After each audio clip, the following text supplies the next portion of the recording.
നമസ്കാരം. നാട്ടുവർത്തമാനത്തിലേക്ക് സ്വാഗതം. ആദ്യം പ്രധാന വാർത്ത. കോഴിക്കോട് വിലങ്ങാട്ട് പുതിയ പാലം യാഥാർത്ഥ്യമായി. പുനർനിർമ്മിച്ചത് ഉരുൾപൊട്ടലിൽ തകർന്ന പാലം. ഇടുക്കിയിൽ വിദ്യാർത്ഥിക്ക് വീടൊരുക്കി അധ്യാപക കൂട്ടായ്മ. ഓരോ ഉപജില്ലയിലും ഓരോ വീട് നിർമ്മിക്കാൻ KSTA.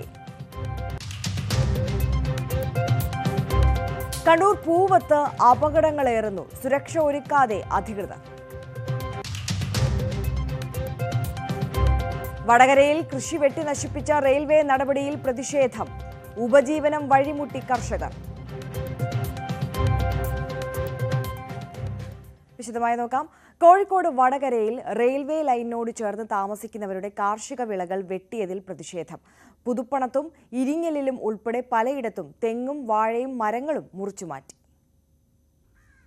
സ്ഥിരമായി കൃഷി ചെയ്യുന്നവരും അത് ഉപജീവനമാക്കിയവരുമാണ് റെയിൽവേയുടെ നടപടി മൂലം വിഷമിക്കുന്നത്. സുരക്ഷയുടെ പേരിലാണ് മുറിച്ചുമാറ്റിയതെങ്കിലും പെട്ടെന്നുണ്ടായ നടപടിയിൽ പ്രയാസം നേരിടുകയാണ് ഇവിടുത്തുകാർ. പുതുപ്പണത്ത് മാത്രം കുലയ്ക്കാറായ 50-ലേറെ വാഴകളും നിരവധി തെങ്ങുകളും വെട്ടിമാറ്റി. സമീപ സ്ഥലങ്ങളിലും ഇതേ നിലയിൽ തെങ്ങുകൾ ഉൾപ്പെടെ മുറിച്ചു മാറ്റിയിട്ടുണ്ട്.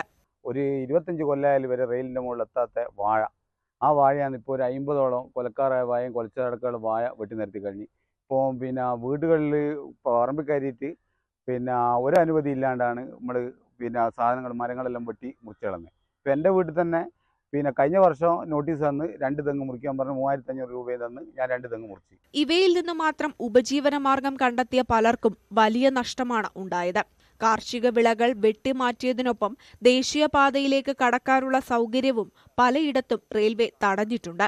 പ്രദേശവാസികൾക്ക് മറുവശം എത്താനുള്ള സൗകര്യവും റെയിൽവേ ഏർപ്പെടുത്തണമെന്ന് വടകര കൊയിലാണ്ടി നിവാസികൾ ആവശ്യപ്പെടുന്നുണ്ട്. ന്യൂസ് 18 വടകര. കാസർഗോഡ് വലിയ പറമ്പിൽ പാലിയേറ്റീവ് സംഗമത്തിൽ താരമായി 86-കാരി മാണിക്കമ്മ. ഗ്രാമപഞ്ചായത്ത് സംഘടിപ്പിച്ച പരിപാടിയിലാണ് പ്രായത്തെ തോൽപ്പിക്കുന്ന പ്രകടനവുമായി മാണിക്കമ്മ എത്തിയത്. നാടൻ പാട്ട് കലാകാരൻ സുഭാഷ് ആറുകര വിളിച്ചപ്പോൾ പ്രായത്തിന്റെ അവശത മറന്ന് മാണിക്കമ്മ വേദിയിലേക്കെത്തി. പിന്നീട് നടന്നത് ഗംഭീര കലാപ്രകടനമായിരുന്നു. ആദ്യം കുശലം പറച്ചിലായിരുന്നു. മാണിക്കമ്മയുടെ കളങ്കമില്ലാത്ത വാക്കുകൾ കേട്ട് സകലരും പൊട്ടിച്ചിരിച്ചു. പിന്നെ ആർക്കുമറിയാത്ത പാട്ടുകൾ പാടി അത്ഭുതപ്പെടുത്തി. ഇന്നലെ പോയിട്ടും വന്നില്ലല്ലോ, 10 പൂറ്റി പതിഞ്ഞും തോന്നും, ചേനക്കനാറ് കണ്ടും തോന്നും, മലയാളം മക്കട്ട വയ്യ കുത്തും പെണ്ണ് മുക്കിന് മരുന്നൊക്കെ അരിയാൻ കുരിങ്ങട്. ആരെ പാട്ടത്? അതിലുമേറെ ആശ്ചര്യപ്പെടുത്തുന്നതായിരുന്നു ഒപ്പനയ്ക്കും നാടൻ പാട്ടിനുമൊപ്പമുള്ള പ്രകടനം.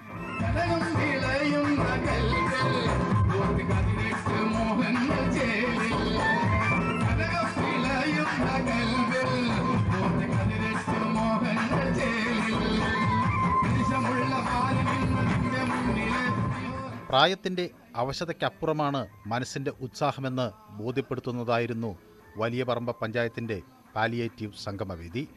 ആരോഗ്യപ്രവർത്തകരും ആശാ വോളണ്ടിയർമാരും ജനപ്രതിനിധികളുമെല്ലാം പാട്ടും നൃത്തവുമായി പരിപാടി കൊഴുപ്പിച്ചു. പഞ്ചായത്ത് പ്രസിഡന്റ് സജീവൻ ഇടയലക്കാട്, ഖാദർ പാണ്ഡ്യാല എന്നിവർ മുഴുനീള പരിപാടികൾക്ക് നേതൃത്വം നൽകി. ന്യൂസ് 18 വലിയ പറമ്പ. ഉരുൾപൊട്ടലിൽ തകർന്ന കോഴിക്കോട് വിലങ്ങാട്ട് പുതിയ പാലം യാഥാർത്ഥ്യമായി. കഴിഞ്ഞ പ്രളയകാലത്താണ് പാലം തകർന്നത്. 3.25 കോടി രൂപ ചെലവഴിച്ചാണ് പുതിയ പാലം നിർമ്മിച്ചത്. 2018-ലും 2019-ലും ഉരുട്ടിപ്പാലം തകരുകയും വെള്ളത്തിൽ മുങ്ങുകയും ചെയ്തിരുന്നു. ഇതോടെ വിലങ്ങാട്ടെ 100 കണക്കിന് കുടുംബങ്ങൾ ഒറ്റപ്പെട്ടു. താഴ്ന്ന ഭാഗത്തെ പാലം ശക്തമായ മഴക്കാലത്ത് പലപ്പോഴും മുങ്ങിപ്പോകുന്നതും പതിവായിരുന്നു. ഇതിന് പരിഹാരമായാണ് 3.2 കോടി രൂപ ചെലവഴിച്ച് പുതിയ പാലം നിർമ്മിച്ചത്. 2018-ലെ ലോകം കണ്ടതിൽ ഏറ്റവും വലിയ പ്രളയം എന്ന് വെച്ചാൽ ഞങ്ങളുടെയൊക്കെ പ്രായത്തിനിടയിൽ ഇത്രയും വലിയൊരു പ്രളയം ഞങ്ങളൊന്നും ഇതുവരെ അനുഭവിച്ചിട്ടില്ല. ആ സമയത്ത് ഈ പാലം മൊത്തമായിട്ട് മുങ്ങിപ്പോയിട്ട് ഞങ്ങൾക്ക് പുറം നാടുമായിട്ട് ഗതാഗത സൗകര്യം ഒന്നും ഇല്ലായിരുന്നു. അതിൽ നിന്നൊക്കെ വ്യത്യസ്തമായി ഈ ഒരു പാലം വന്നുകൊണ്ട് ഈ നാടിൻ്റെ ഉച്ചാതന മാറുന്ന ഒരു അവസ്ഥയാണ് ഇപ്പോൾ ഉണ്ടായത്. പഴയ പാലത്തിൽ നിന്നും ഒരുപാട് ഉയരത്തിലായതുകൊണ്ട് ഇനി ഏത് തരത്തിലുള്ള വെള്ളപ്പൊക്കം വന്നാലും ഈ നാട് പുറംലോകമായിട്ട് ബന്ധപ്പെടാൻ ഞങ്ങൾക്ക് ഏറ്റവും സുഗമമായിട്ട് നടക്കുന്ന ഒരു അവസരമാണ് ഇപ്പോൾ ഉണ്ടായിട്ടുള്ളത്. പാലം യാഥാർത്ഥ്യമായത് നാട്ടുകാർക്ക് ആശ്വാസകരമായി.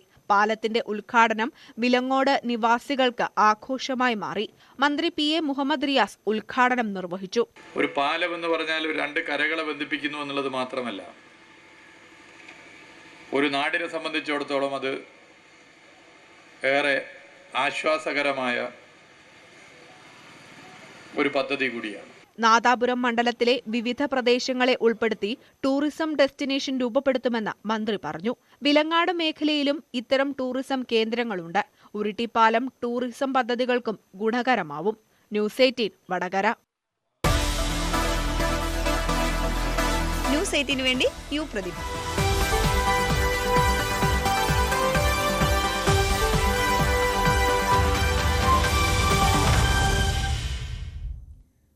പത്തനംതിട്ട KSRTC ബസ് സ്റ്റാൻഡും പരിസരവും വൃത്തിയാക്കി ഇലന്തൂർ B.Ed കോളേജിലെ വിദ്യാർത്ഥികൾ. കോളേജിലെ NSS ക്യാമ്പിന്റെ ഭാഗമായാണ് വിദ്യാർത്ഥികൾ ബസ്സുകൾ അടക്കം വൃത്തിയാക്കി സേവനം ചെയ്തത്.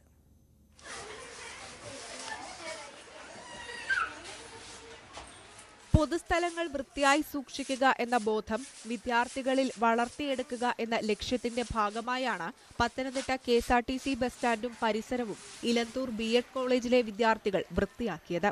ബസ്സുകൾ കഴുകിയും ബസ് സ്റ്റാൻഡിലെ മാലിന്യങ്ങൾ നീക്കം ചെയ്തുമാണ് ശുചീകരണ പ്രവർത്തനങ്ങളിൽ വിദ്യാർത്ഥികൾ പങ്കാളികളായത്. പുതിയ മന്ത്രി ഗണേഷ് കുമാർ സാറിന്റെ പ്രത്യേക ഉത്തരവ് പ്രകാരം എല്ലാ വണ്ടികളും ക്ലീൻ ചെയ്തതിനു ശേഷം മാത്രമേ യാത്രകൾ വീണ്ടും പുനരാരംഭിക്കാവുന്ന ഒരു ഉത്തരവ് വന്നിട്ടുണ്ടെന്ന് മനസ്സിലാക്കുന്നു. അപ്പം ഞങ്ങളുടെ ഭാഗത്തുനിന്ന് എന്തെങ്കിലും കാര്യങ്ങൾ അതിനുവേണ്ടി ചെയ്യണമെന്ന് ആഗ്രഹമുണ്ടായിരുന്നു.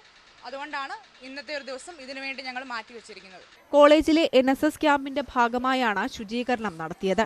37 വിദ്യാർത്ഥികളാണ് ശുചീകരണത്തിൽ പങ്കാളികളായത്. പൊതുസ്ഥലങ്ങൾ വൃത്തിയാക്കുക എന്നുള്ളത് ഓരോ വ്യക്തിയുടെയും ഉത്തരവാദിത്വമാണ്. അപ്പോൾ നമ്മൾ കോളേജിലെ B.Ed ട്രെയിനീസിന് അങ്ങനെയുള്ളൊരു ബോധം അവരിൽ ഉണ്ടാക്കുക, സമൂഹ നന്മയ്ക്ക് വേണ്ടി കാര്യങ്ങൾ ചെയ്യുക എന്ന ഉദ്ദേശത്തോടെയാണ് കുട്ടികളെ നമ്മൾ ഇവിടേക്ക് കൊണ്ടുവന്നത്. മെച്ചപ്പെട്ട യാത്രാ സൗകര്യം KSRTCയിൽ ഒരുക്കുന്നതിനുള്ള സർക്കാർ ശ്രമങ്ങളുടെ ഭാഗമായാണ് ശുചീകരണ പ്രവർത്തനങ്ങൾ വിദ്യാർത്ഥികൾ നടത്തിയത്. ന്യൂസ് 18 പത്തനംതിട്ട. ഇടുക്കിയിൽ വിദ്യാർത്ഥിക്ക് വീടൊരുക്കിയ അധ്യാപക കൂട്ടായ്മ. നെടുങ്കണ്ടം കൂട്ടാറിലാണ് അധ്യാപക സംഘടനയായ KSTA വീട് നിർമ്മിച്ചു നൽകിയത്. സംസ്ഥാന വ്യാപകമായി KSTA നടപ്പിലാക്കുന്ന കുട്ടിക്കൊരു വീട് പദ്ധതിയുടെ ഭാഗമായാണ് കൂട്ടാറിലും വീട് നിർമ്മിച്ചത്. KSTA 31ാം സംസ്ഥാന സമ്മേളനത്തിനോടനുബന്ധിച്ചാണ് സംസ്ഥാനത്തെ മുഴുവൻ ഉപജില്ലകളിലും ഓരോ വീട് വീതം നിർമ്മിച്ചു നൽകാൻ തീരുമാനിച്ചത്. സംഘടനയുടെ നേതൃത്വത്തിൽ കണ്ടെത്തുന്ന അർഹരായ കുട്ടികൾക്കായാണ് വീടൊരുക്കുന്നത്. ഇതിനകം തന്നെ സംസ്ഥാനത്തിന്റെ വിവിധ ഭാഗങ്ങളിൽ നിരവധി വീടുകൾ KSTA നിർമ്മിച്ചു. ഇടുക്കിയിൽ അടിമാലി, പീരുമേട്, തൊടുപുഴ സബ് ജില്ലകളിലെ പദ്ധതി നേരത്തെ പൂർത്തീകരിച്ചിരുന്നു. പൊതുവിദ്യാലയങ്ങളിൽ പഠിക്കുന്ന ഏറ്റവും അർഹമായ ഒരു കുട്ടിക്ക് വീട് വെച്ച് കൊടുക്കുന്ന ഒരു പ്രോജക്റ്റ് ഏറ്റെടുക്കുകയായിരുന്നു. കഴിഞ്ഞ 2 വർഷങ്ങളിലായി 106 വീടുകളാണ് കേരളത്തിൽ ആകമാനം നിർമ്മിച്ചു നൽകിയത്. ഈ വർഷം 42 വീടുകൾ കൂടി പൂർത്തിയാക്കി താക്കോൽ കൈമാറ്റ പ്രക്രിയ നടന്നുവരികയാണ്. ഇടുക്കി ജില്ലയിൽ പൂർത്തീകരിച്ചത് 4 വീടുകളാണ്. നെടുങ്കണ്ടം സബ് ജില്ലയിൽ ഉൾപ്പെടുന്ന കല്ലാർ ഗവൺമെന്റ് ഹയർ സെക്കൻഡറി സ്കൂളിലും കൂട്ടാർ SNLP സ്കൂളിലും പഠിക്കുന്ന സഹോദരങ്ങൾക്കായാണ് വീടൊരുക്കിയത്. താക്കോൽദാനം ഉടുമ്പൻചോല MLA MM മണി നിർവഹിച്ചു. ഒരു വീട് നിർമ്മിച്ചു കൊടുക്കാനെടുത്ത തീരുമാനം തികച്ചും ഉചിതമാണ്. അത് എന്തുകൊണ്ടും വലിയ പ്രാധാന്യമർഹിക്കുന്നു എന്നുള്ള കാര്യവും ഞാൻ ഈ അവസരത്തിൽ ഓർമ്മപ്പെടുത്തുവാൻ ആഗ്രഹിക്കുകയാണ്. ഈ മാർഗം ഇനിയും തുടരണം. ന്യൂസ് 18 ഇടുക്കി. ന്യൂസ് 8 വേണ്ടി തൃശൂരിൽ നിന്നും VS സുനിൽകുമാർ, മുൻ കൃഷിമന്ത്രി.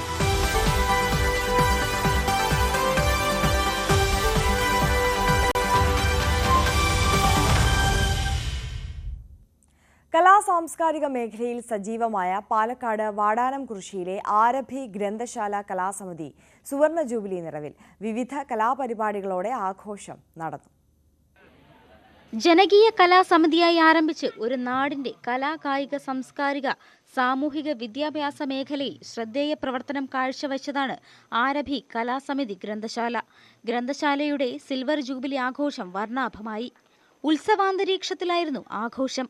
സ്മൃതി മധുരം എന്ന പേരിൽ ആരഭി കലാസമിതിയിലെ അംഗങ്ങളുടെ കുടുംബസംഗമത്തോടെയാണ് ആഘോഷ പരിപാടികൾക്ക് തുടക്കമായത്. സാംസ്കാരിക സമ്മേളനം മുഹമ്മദ് മുഹ്സിൻ ഉദ്ഘാടനം ചെയ്തു. ഇന്ന് വായന പഴയ രീതിയിലല്ല, വായനശാലകളുടെ പ്രവർത്തനങ്ങൾ പഴയ രീതിയിലല്ല, ഒരുപാട് മാറ്റങ്ങൾ വന്നിട്ടുണ്ട്. എന്നാൽ ഇന്നും മാതൃകയായിട്ടുള്ള പ്രവർത്തനങ്ങളുമായി ജനങ്ങൾക്കിടയിൽ എങ്ങനെ ഒരു സാംസ്കാരിക പ്രവർത്തനത്തിന് എങ്ങനെ മുന്നോട്ട് പോകാൻ കഴിയുമെന്നതിന്റെ ഏറ്റവും വലിയ ഉദാഹരണമാണ് ആരബി വായനശാലയുടെ നേതൃത്വത്തിൽ ഇവിടെ നടക്കുന്ന ഈ പ്രവർത്തനം. അത് മറ്റു വായനശാലകൾക്ക് കൂടി ഏറ്റവും വലിയ മാതൃകയാണ് എന്ന് ഞാൻ ഈ സമയത്ത് പറയാൻ ആഗ്രഹിക്കുക. സ്മൃതി മധുരം, സ്നേഹവിരുന്ന്, സാംസ്കാരിക സമ്മേളനം, കലാസന്ധ്യ, വർണ്ണസമന്വയം, സംഗീത നൃത്തശില്പം, മൊഴിനാടൻ കലാസംഘം അവതരിപ്പിക്കുന്ന നാടൻപാട്ട് എന്നിവ നടന്നു. ന്യൂസ് 18 പട്ടാമ്പി. കോന്നി മെഡിക്കൽ കോളേജിൽ പ്രവർത്തന സജ്ജമായ പീഡിയാട്രിക് ഐസിയുവിന്റെയും ബോയ്സ് ഹോസ്റ്റലിന്റെയും ഉദ്ഘാടനം KU ജനീഷ് കുമാർ MLA നിർവഹിച്ചു. 16.68 ലക്ഷം മുടക്കിയാണ് പീഡിയാട്രിക് ICU നിർമ്മിച്ചത്. ആധുനിക സൗകര്യങ്ങളോടുകൂടിയ പീഡിയാട്രിക് ICU 16.68 ലക്ഷം രൂപ മുടക്കിയാണ് നിർമ്മിച്ചത്. കൂടാതെ 1.68 കോടി രൂപ ചെലവഴിച്ച് 10 ICU bed, 10 monitor, 5 ventilator, ICU ഉപകരണങ്ങൾ എന്നിവയും സജ്ജമാക്കിയിട്ടുണ്ട്. കിഫ്ബിയിൽ നിന്ന് അനുവദിച്ച 12 കോടി രൂപ മുടക്കിയാണ് 5 നിലകളിലായി 200 കുട്ടികൾക്കായുള്ള ബോയ്സ് ഹോസ്റ്റൽ നിർമ്മിച്ചത്. Kitchen, mess hall, dining hall, reading room, guest room, warden room, creation room, 2 ലിഫ്റ്റുകൾ തുടങ്ങി നാഷണൽ മെഡിക്കൽ കമ്മീഷന്റെ മാനദണ്ഡപ്രകാരമുള്ള രീതിയിലാണ് സംവിധാനങ്ങൾ ഒരുക്കിയിട്ടുള്ളത്. കോന്നി മെഡിക്കൽ കോളേജ് എന്ന് കേൾക്കുമ്പോൾ തന്നെ ഒരു ഓഫീസിലും ഒരു ഫയലും തങ്ങി നിൽക്കാതെ വളരെ വേഗം എല്ലാ നടപടിക്രമങ്ങളും പൂർത്തീകരിച്ച് നമ്മുടെ നാട്ടുകാരൻ കൂടിയായിട്ടുള്ള ധനകാര്യ വകുപ്പ് മന്ത്രി ശ്രീ KN ബാലഗോപാൽ, കേരളത്തിൻ്റെ പ്രിയപ്പെട്ട മുഖ്യമന്ത്രി ശ്രീ പിണറായി വിജയൻ, നമ്മുടെ ആരോഗ്യവകുപ്പ് മന്ത്രിയുടെ ഇടപെടലൊക്കെ ഭാഗമായി നമ്മൾ ആവശ്യപ്പെട്ട തസ്തികകളെല്ലാം നമുക്ക് അനുവദിച്ച് തന്നിരിക്കുകയാണ്. കോന്നി മെഡിക്കൽ കോളേജിന്റെ പ്രവർത്തനങ്ങൾ ശക്തിപ്പെടുത്തുന്നതിനായി 37 അധ്യാപക തസ്തികകളും ഒരു ലേ സെക്രട്ടറി തസ്തികയും സൃഷ്ടിച്ചു. കൂടാതെ എമർജൻസി മെഡിസിൻ വിഭാഗവും ഫിസിക്കൽ മെഡിസിൻ ആൻഡ് റീഹാബിലിറ്റേഷൻ വിഭാഗവും ആരംഭിക്കാൻ അനുമതി ലഭിച്ചിട്ടുണ്ട്. എമർജൻസി മെഡിസിൻ വിഭാഗത്തിനായി 4 തസ്തികകളും PMR വിഭാഗത്തിൽ 2 തസ്തികകളും പുതുതായി സൃഷ്ടിച്ചു. ന്യൂസ് 18 പത്തനംതിട്ട. ഭിന്നശേഷിക്കാരായ കുട്ടികൾക്ക് ആവശ്യമായ സഹായങ്ങൾ നൽകുന്നതിന് സർവേ തുടങ്ങി. പാലക്കാട് പട്ടാമ്പി അമൽ ചാരിറ്റബിൾ സൊസൈറ്റിയുടെയും അക്കര ഫൗണ്ടേഷൻ കാസർഗോഡിന്റെയും സംയുക്ത ആഭിമുഖ്യത്തിലാണ് പ്രവർത്തനം. ശാരീരിക മാനസിക വെല്ലുവിളികൾ നേരിടുന്ന 10 വയസ്സിന് താഴെയുള്ള കുട്ടികളെ കണ്ടെത്തി അവർക്ക് ആവശ്യമായ പരിചരണവും സംരക്ഷണവും നൽകുന്ന പദ്ധതിയാണ് ആവിഷ്കരിക്കുന്നത്. ജീവകാരുണ്യ രംഗത്തെ സജീവ സാന്നിധ്യമായ പട്ടാമ്പി അമൽ കൂട്ടായ്മയുടെയും അക്കര ഫൗണ്ടേഷൻ കാസർഗോഡിന്റെയും ആഭിമുഖ്യത്തിൽ നടത്തുന്ന പദ്ധതിക്ക് മുന്നോടിയായി സർവേ നടത്തിയിരുന്നു. ഇതിലൂടെ കണ്ടെത്തിയ കുട്ടികളുടെ സ്ക്രീനിംഗ് ക്യാമ്പാണ് പട്ടാമ്പി ഗവൺമെന്റ് ഹയർ സെക്കൻഡറി സ്കൂളിൽ നടത്തിയത്. ഏകദേശം 5ഓളം ഡിപ്പാർട്ട്മെൻറ്റുകൾ ഇവിടെ ഉണ്ട്. അവരാണത് കണ്ടെത്തി അവർക്ക് ആവശ്യമായ ചികിത്സ ആവശ്യമായത് എന്താണ് എന്ന് കണ്ടെത്തിക്കൊണ്ട് രക്ഷിതാക്കളോട് പറയുന്നത്. തുടർ ചികിത്സയ്ക്ക് വേണമെന്നുണ്ടെങ്കിൽ ഞങ്ങളുടെ സെന്ററിനെ അവർക്ക് സമീപിക്കാം. ക്യാമ്പിൽ 60-ലധികം കുട്ടികൾ പങ്കെടുത്തു. ഇതിലൂടെ കണ്ടെത്തുന്ന കുട്ടികൾക്ക് സൗജന്യ നിരക്കിലും പ്രത്യേക പരിഗണന അർഹിക്കുന്നവർക്ക് സൗജന്യമായും ആവശ്യമായ വൈദ്യസഹായവും കുട്ടികളുടെ ഉന്നമനത്തിന് ആവശ്യമായ സഹായങ്ങളും ഉറപ്പാക്കാനാണ് ശ്രമം. ന്യൂസ് 18 പട്ടാമ്പി. ജനവാസ മേഖലയിൽ ഇറങ്ങുന്ന കാട്ടാനക്കൂട്ടത്തെയും ഒറ്റതിരിഞ്ഞു വരുന്ന കാട്ടുകൊമ്പന്മാരെയും കാട് കയറ്റാനുള്ള നടപടികൾ ഫലപ്രദമല്ലെന്ന് ഡീൻ കുര്യാക്കോസ് MP. ഇക്കാര്യത്തിൽ സർക്കാരിന്റെ ഭാഗത്തു നിന്നുണ്ടാകുന്ന നിസ്സംഗത ആശങ്കാജനകമെന്നും MP ഇടുക്കിയിൽ പറഞ്ഞു. മാങ്കുളം ഉൾപ്പെടെയുള്ള ജനവാസ മേഖലകളിൽ കാട്ടുമൃഗങ്ങളുടെ ശല്യം രൂക്ഷമാകുമ്പോഴും ജനങ്ങളുടെ ജീവന് സംരക്ഷണം ഒരുക്കുവാൻ വനംവകുപ്പ് ഇടപെടുന്നില്ലെന്നും ഡീൻ കുര്യാക്കോസ് MP ആരോപിച്ചു.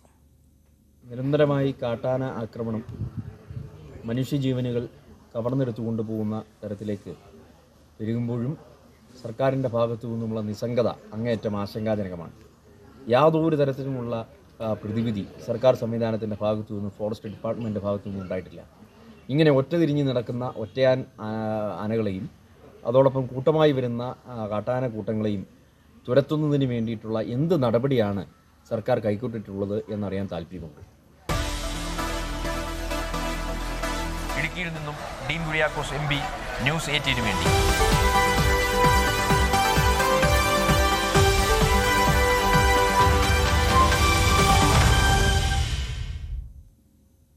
Palakkad Paruthur library platinum jubilee സമാപനോത്സവത്തിന്റെ ഭാഗമായി നടന്ന കലാപരിപാടികൾ വർണ്ണാഭമായി.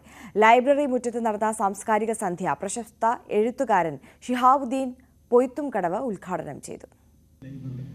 പരുതൂർ ലൈബ്രറി ആൻഡ് റീക്രിയേഷൻ സെന്ററിന്റെ കഴിഞ്ഞ ഒരു വർഷമായി നടത്തിവന്നിരുന്ന പ്ലാറ്റിനം ജൂബിലി സമാപനോത്സവത്തിന് തുടക്കം. ലൈബ്രറി മുറ്റത്ത് നടന്ന സാംസ്കാരിക സന്ധ്യ എഴുത്തുകാരൻ ഷിഹാബുദ്ദീൻ പൊയ്ത്തുംകടവ് ഉദ്ഘാടനം ചെയ്തു. വായനശാല വൈസ് പ്രസിഡന്റ് എം മോഹൻദാസ് അധ്യക്ഷനായി. KC അലി ഇക്ബാൽ മുഖ്യപ്രഭാഷണം നടത്തി. തുടർന്ന് നടന്ന ഗാനസന്ധ്യയിൽ ഓട്ടിസത്തെ സംഗീതം കൊണ്ട് അതിജീവിച്ച ഗായകൻ R. നിരഞ്ജന്റെ ഗാനാലാപനം നടന്നു.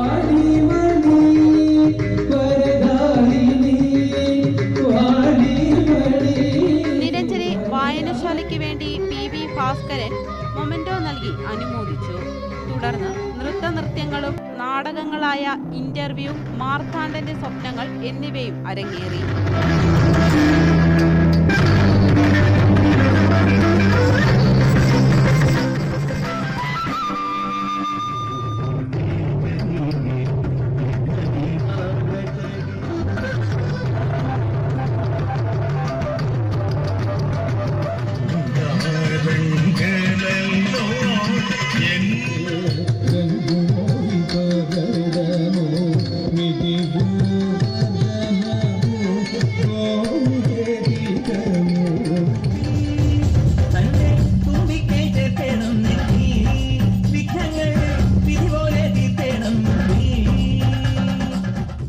ന്യൂസ് 18 പട്ടാമ്പി. അപകടങ്ങൾ പതിവായിട്ടും കണ്ണൂർ തളിപ്പറമ്പ് പൂവത്ത് സുരക്ഷ ഒരുക്കാൻ അധികൃതർ തയ്യാറാകുന്നില്ലെന്ന പരാതി. റോഡിന്റെ അപകട സാധ്യത പരിഹരിക്കണമെന്നാവശ്യപ്പെട്ട് ഡിവൈഎസ്പിക്ക് പരാതി നൽകി ദിവസങ്ങൾക്കുള്ളിൽ സ്കൂൾ പ്രിൻസിപ്പൽ ഇതേ റോഡിൽ അപകടത്തിൽ മരിച്ചിരുന്നു. ചുരുങ്ങിയ കാലത്തിനിടെ വാഹനാപകടങ്ങളിൽ നിരവധി പേർക്കാണ് ഇവിടെ ജീവൻ നഷ്ടമായത്. തളിപ്പറമ്പ് കൂർഗ് ബോർഡർ റോഡിൽ കാഞ്ഞിരങ്ങാട് RTO ഗ്രൗണ്ടിനും പൂവം ടൗണിനും ഇടയിലാണ് കുരുമുളക് ഗവേഷണ കേന്ദ്രത്തിനടുത്തുള്ള ഈ വളവ്. ജീവഹാനി സംഭവിച്ചതിലും കൂടുതൽ വരും ഇവിടെ നിന്നും പരിക്കേറ്റവരുടെ എണ്ണം. തൊട്ടടുത്തുള്ള സ്കൂൾ, ആരാധനാലയം എന്നിവിടങ്ങളിലേക്ക് ഈ റോഡ് മുറിച്ചു കടന്നു വേണം എത്താൻ. റോഡിലെ അപകട സാധ്യത പരിഹരിക്കണം എന്നാവശ്യപ്പെട്ട് കോൺവെന്റ് സ്കൂളിലെ മദർ സുപ്പീരിയർ സിസ്റ്റർ സൗമ്യ ഒരു മാസം മുമ്പാണ് തളിപ്പറമ്പ് ഡിവൈഎസ്പിക്ക് പരാതി നൽകിയത്. എന്നാൽ നടപടി ഉണ്ടായില്ല എന്ന് മാത്രമല്ല, ഇതേ സ്ഥലത്ത് വെച്ച് വാഹനമിടിച്ച് പ്രിൻസിപ്പൽ മരിക്കുകയും ചെയ്തു. രാവിലെ കുർബാനയ്ക്കായി പള്ളിയിലേക്ക് പോകുന്നതിനിടയിലായിരുന്നു ദാരുണ സംഭവം. സെന്റ് മേരീസ് കോൺവെന്റ് വരെ പൂവം ജംഗ്ഷനടുത്തുള്ള ഈ സ്ഥലം വളരെ അപകടം പിടിച്ചൊരു സ്ഥലമാണ്. ഇപ്പോൾ ഞാൻ തന്നെ പല അപകടങ്ങളും നേരിട്ട് കാണാൻ ഇടയായിട്ടുണ്ട്.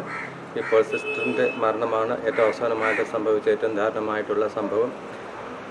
സിസ്റ്റർ കഴിഞ്ഞ ആഴ്ച DSPക്ക് ഒരു പരാതി കൊടുത്തു എന്നാണ് അറിയാൻ കഴിയുന്നത്.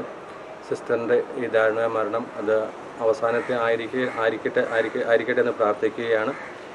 ഇതിന് വേണ്ട നടപടികൾ സ്വീകരിക്കുവാനായിട്ട് അധികാരികളോട് അഭ്യർത്ഥിക്കുന്നു. അമിത വേഗതയിൽ കടന്നു പോകുന്ന വാഹനങ്ങളെ നിയന്ത്രിക്കാൻ അധികൃതർക്ക് കഴിയാത്തതാണ് ഇത്തരത്തിലുള്ള സംഭവങ്ങൾ ആവർത്തിക്കാൻ കാരണമെന്നും ആക്ഷേപമുണ്ട്. ന്യൂസ് 18 തളിപ്പറമ്പ്. മറുനാടൻ മലയാളി കർഷകർക്ക് സഹായവുമായി നാഷണൽ ഫാമർ പ്രൊഡ്യൂസർ ഓർഗനൈസേഷൻ വിവിധ സേവന പദ്ധതികൾ ആരംഭിച്ചു. ബയോകെമിസ്ട്രി ലാബും അഗ്രി സർവീസ് കേന്ദ്രവുമാണ് പുതുതായി ആരംഭിച്ചത്. കർണാടക നഞ്ചൻകോട് ബേഗൂരിൽ വെച്ചായിരുന്നു പരിപാടി. ഇടനിലക്കാരുടെ ചൂഷണത്തിൽ നിന്ന് കർഷകരെ രക്ഷിക്കാൻ ഉദ്ദേശിച്ചാണ് കേരളത്തിന് പുറത്ത് കൃഷി ചെയ്യുന്നവരുടെ ക്ഷേമത്തിനായി 2021 നാഷണൽ ഫാർമർ പ്രൊഡ്യൂസർ ഓർഗനൈസേഷൻ പ്രവർത്തനം ആരംഭിച്ചത്. വയനാടിന്റെ വിവിധ ഭാഗങ്ങളിൽ നിന്നുള്ള 600-ലധികം കർഷകർ ചേർന്നാണ് കാർഷിക മേഖലയ്ക്ക് പുത്തൻ ബദൽ നടപ്പിലാക്കുന്നത്. ഇതിന്റെ ഭാഗമായാണ് ഗുണമേന്മയുള്ള ജൈവവളം സ്വന്തമായി നിർമ്മിക്കുന്നതിനും മണ്ണ്, വെള്ളം, വളങ്ങൾ എന്നിവ പരിശോധിച്ച് ഗുണനിലവാരം ഉറപ്പുവരുത്തുന്നതിനുമായി അഗ്രി സർവീസ് സെന്റർ പ്രവർത്തനം ആരംഭിച്ചത്. വലിയ വില കൊടുക്കേണ്ടി വരുന്ന ആ വളത്തിന്, അതായത് 1000 രൂപയും 900 രൂപയൊക്കെ അവർ വില കൊടുത്ത് വാങ്ങുന്ന ഒരു വളം ഞങ്ങൾക്ക് അതിനേക്കാൾ ക്വാളിറ്റിയോട് കൂടി 430, ആദ്യം നമ്മളുടെ പ്രൈസ് 400 രൂപയായിരുന്നു.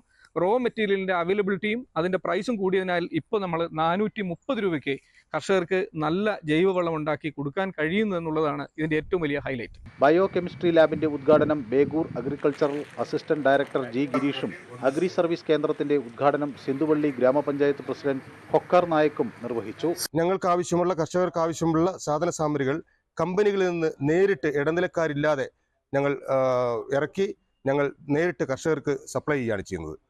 അതായത് കർഷകർക്കുള്ള സംരംഭമായിട്ട് നല്ല രീതിയിൽ മുന്നോട്ട് പോയിക്കൊണ്ടിരിക്കുകയാണ്. നമ്മുടെ ലാബിൻ്റെ മൈക്രോ ന്യൂട്രിയൻസ് അടക്കം pH എല്ലാം നമുക്ക് വളരെ കൃത്യമായി ചെയ്യാൻ പറ്റുന്ന അത്യാധുനിക മെഷീൻ സംവിധാനമാണ് നമ്മൾ ചെയ്തിരിക്കുന്നത്. കർഷകരിവിടെ വന്ന് നമ്മുടെ മണ്ണും വെള്ളവും കൊടുത്തിട്ടുണ്ടെങ്കിൽ നമുക്ക് അധികം താമസിയാതെ തന്നെ മണിക്കൂറുകൾക്കുള്ളിൽ തന്നെ അവരുടെ ടെസ്റ്റ് റിപ്പോർട്ട് അവർക്ക് വാട്സപ്പ് ചെയ്ത് കൊടുക്കാൻ പറ്റുന്നതാണ്. ഫെർട്ടിലൈസർ ഷോപ്പിന്റെ ഉദ്ഘാടനവും മൊബൈൽ അഗ്രി സർവീസ് സെന്ററിന്റെ ഉദ്ഘാടനവും നടന്നു. National farmer producer organisation chairman Philip George അധ്യക്ഷനായിരുന്നു. ന്യൂസ് 18 വയനാട്. പട്ടാമ്പി കീഴായൂർ ശ്രീശൈലം പ്രദേശം ഇനി നിരീക്ഷണ വലയത്തിൽ. കുറ്റകൃത്യങ്ങൾ തടയുക എന്ന ലക്ഷ്യത്തോടെയാണ് ശ്രീശൈലം റെസിഡൻസ് അസോസിയേഷന്റെ നേതൃത്വത്തിൽ 24 മണിക്കൂറും പ്രവർത്തിക്കുന്ന CCTV ക്യാമറകൾ സ്ഥാപിച്ചത്. വിദ്യാർത്ഥികൾ അടക്കം നിരവധി ആളുകൾ സഞ്ചരിക്കുന്ന പാത, ജനങ്ങൾ തിങ്ങിപ്പാർക്കുന്ന മേഖല, KSEB സബ്സ്റ്റേഷൻ എന്നിവയുള്ള പട്ടാമ്പി, കീഴായൂർ, ശ്രീശൈലം പ്രദേശത്താണ് നിരീക്ഷണ ക്യാമറകൾ സ്ഥാപിച്ചത്.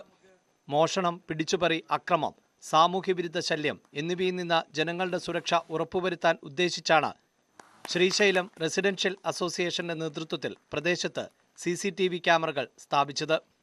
CCTV ക്യാമറകളുടെ ഉദ്ഘാടനം police circle inspector A. Prathap നിർവഹിച്ചു. സുരക്ഷയാണല്ലോ എല്ലാവരും. റെസിഡൻഷ്യൽ അസോസിയേഷൻ പറഞ്ഞു കഴിഞ്ഞാൽ ഈ ഏരിയയിലുള്ള സുരക്ഷയാണ് നമ്മൾ എല്ലാവരും ഉദ്ദേശിക്കുന്നത്. ചിലപ്പോൾ അതിന്റെ ഭാഗമായിട്ട് പോലീസിനോട് എന്തെങ്കിലും ഒരു ക്രൈം റിപ്പോർട്ട് ചെയ്യുന്ന സമയത്ത് ഇവിടെ വരുന്ന അവസരങ്ങളിൽ ആദ്യമായിട്ട് ഞങ്ങൾ നോക്കുന്നത് ഇവിടെ ഏതെങ്കിലും ഭാഗത്ത് വീടുകളിൽ ഈ സുരക്ഷാ സംവിധാനങ്ങൾ ഉണ്ടോ എന്നാണ് ആദ്യം ചെക്ക് ചെയ്യുന്നത്. പക്ഷെ ഇപ്പൊ തന്നെ നമുക്ക് ഇങ്ങോട്ട് വരുന്ന സമയത്ത് ഞാൻ വഴിയിൽ കണ്ടു, വരുന്ന വഴിയിൽ തന്നെയാണ് ഈ ക്യാമറ സ്ഥാപിച്ചിട്ടുള്ളത്. അപ്പൊ ഇതേ രീതിയിൽ 4 ഭാഗത്തുണ്ട്. അപ്പൊ ഈ ഏരിയയിൽ വരുന്ന ഏത് മൂവ്മെന്റും നമുക്ക് ഒപ്പിയെടുക്കാനും അതുവഴി ഈ ഒഫൻസ് എന്തെങ്കിലും നടന്നിട്ടുണ്ടെങ്കിൽ നമുക്ക് നിയമത്തിന്റെ നടപടിയുടെ ഭാഗങ്ങളിൽ അത് കൊണ്ടുവരാനും നമുക്ക് സാധിക്കും. വിവിധ ഇടങ്ങളിലായി 4 നിരീക്ഷണ ക്യാമറകളാണ് സ്ഥാപിച്ചത്. ഹൈ റെസല്യൂഷനും നെറ്റ് വിഷനും ഉള്ള ക്യാമറകളാണ് ഇവ. ക്യാമറ സ്ഥാപിച്ചതോടെ മാലിന്യ നിക്ഷേപവും അക്രമവും ഒരു പരിധിവരെ തടയാനാകുകയും കുറ്റക്കാരെ കണ്ടെത്താൻ സഹായകമാവുകയും ചെയ്യുമെന്നാണ് പ്രതീക്ഷ. News 18 Pattambi. Idukki Kumily government school ഗ്രൗണ്ടിലെ ലെനിന്റെ ചിത്രം ശ്രദ്ധ നേടുന്നു. 2800 ചതുരശ്ര അടി വിസ്തീർണത്തിൽ കലാകാരനായ അബ്ദുൾ റസാഖാണ് ചിത്രം നിർമ്മിച്ചത്.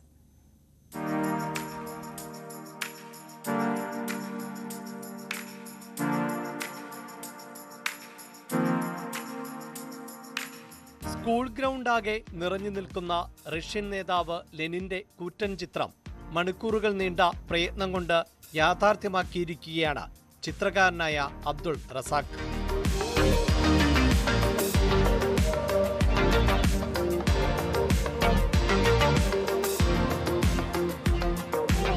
പ്ലാസ്റ്റിക് ഷീറ്റ് ഉൾപ്പെടെ വിവിധ മെറ്റീരിയൽ ഉപയോഗിച്ച് പൂർത്തീകരിച്ച ലെനിൻ കൈചുരുട്ടി നിൽക്കുന്ന ചിത്രം ഏവരെയും ആകർഷിക്കും. ലെനിന്റെ 50ലേറെ ചിത്രങ്ങൾ വരച്ചിട്ടുള്ള അബ്ദുൾ റസാഖ് തന്നെയാണ് 2800 ചതുരശ്ര അടി വിസ്തീർണമുള്ള ഈ ചിത്രവും നിർമ്മിച്ചത്.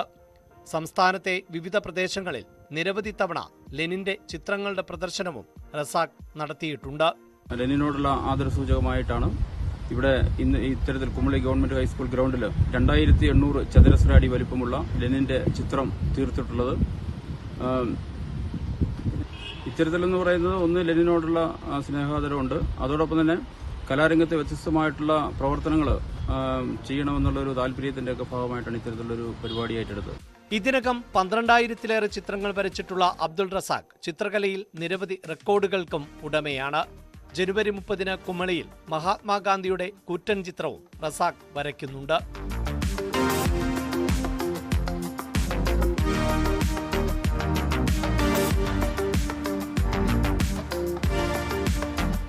ന്യൂസ് 18 ഇടുക്കി. പത്തനംതിട്ട നഗരസഭയുടെ നവീകരിച്ച ആധുനിക മത്സ്യ മാർക്കറ്റിന്റെ ഉദ്ഘാടനം നടന്നു. 1 കോടി രൂപ വിനിയോഗിച്ചാണ് പദ്ധതി പൂർത്തീകരിച്ചത്. ഗുണമേന്മയും ശുചിത്വവുമുള്ള മത്സ്യം വൃത്തിയുള്ള സാഹചര്യത്തിൽ ഗുണഭോക്താക്കൾക്ക് ലഭ്യമാക്കുക, മത്സ്യവ്യാപാരികൾക്ക് മെച്ചപ്പെട്ട സാഹചര്യം ഒരുക്കുക എന്നിവ മുൻനിർത്തിയാണ് പത്തനംതിട്ട മുനിസിപ്പൽ മാർക്കറ്റ് നവീകരിച്ചത്. സംസ്ഥാന തീരദേശ വികസന കോർപ്പറേഷൻ മുഖേനയാണ് പുതിയ മത്സ്യ മാർക്കറ്റ് കെട്ടിടത്തിന്റെ നിർമ്മാണം. വളരെ ഭംഗിയായി തന്നെ ഇതിൻ്റെ ഇൻഫ്രാസ്ട്രക്ചർ പൂർത്തീകരിച്ചിട്ടുണ്ട്. 99.90, അതായത് 10 ലക്ഷം രൂപയാണ് 1 കോടി രൂപയ്ക്ക് കുറവുള്ളത്. അതിൽ തന്നെ 10 ലക്ഷം രൂപ നമുക്കധികം അതിൽ എക്സസ് ആയിട്ടുണ്ട്, ലാഭമുണ്ട്. അപ്പോൾ ആ 10 ലക്ഷം രൂപ ഇപ്പോൾ STPയുടെ ഇതിൻ്റെ മാലിന്യ സംസ്കരണത്തിന് വേണ്ടിയിട്ട് ആ 10 ലക്ഷം രൂപ നമുക്ക് ഉപയോഗിക്കാനായിട്ട് കഴിയും. നിലവിലുള്ള കെട്ടിടം പൊളിച്ചാണ് 5600 ചതുരശ്ര അടി വിസ്തീർണത്തിൽ മോഡേൺ ഹൈജീനിക് മാർക്കറ്റ് നിർമ്മിച്ചത്. നവീകരിച്ച മത്സ്യ മാർക്കറ്റ് കെട്ടിടത്തിന്റെ 7 കടമുറികൾ, മത്സ്യങ്ങൾ പ്രദർശിപ്പിക്കുന്നതിനായി 19 സ്റ്റെയിൻലെസ് സ്റ്റീൽ മത്സ്യ ഡിസ്പ്ലേ ട്രോളികൾ എന്നിവ ഇവിടെ ഒരുക്കിയിട്ടുണ്ട്. ധാരാളം ആളുകൾ ആശ്രയിക്കുന്ന മാർക്കറ്റാണ് ഇത്. കെട്ടിടത്തിൽ ആവശ്യമായ സ്റ്റെയിൻലെസ് സ്റ്റീൽ സിങ്കുകൾ, ഡ്രെയിനേജ് സൗകര്യം എന്നിവ സജ്ജമാക്കിയിട്ടുണ്ട്. പൊതുജനങ്ങൾക്ക് സൗകര്യപ്രദമായി മത്സ്യം വാങ്ങാൻ കഴിയും വിധമാണ് മാർക്കറ്റിന്റെ രൂപകൽപ്പന. ന്യൂസ് 18 പത്തനംതിട്ട. നാട്ടുവർത്തമാനം പൂർണ്ണമാകുന്നു. നമസ്കാരം. മഞ്ചേശ്വരം മുതൽ കളിയിക്കാവിള വരെ കേരളത്തിന്റെ ഓരോ വാർത്താ സ്പന്ദനവും. ഞാൻ KV ബൈജു, സിദ്ദിഖ് പന്നൂർ.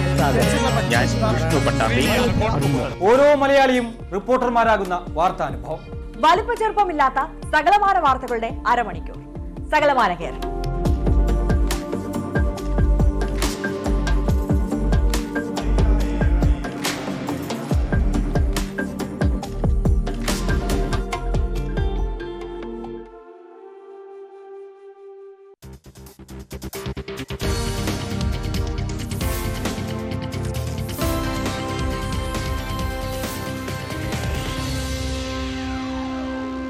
ഈ പരിപാടി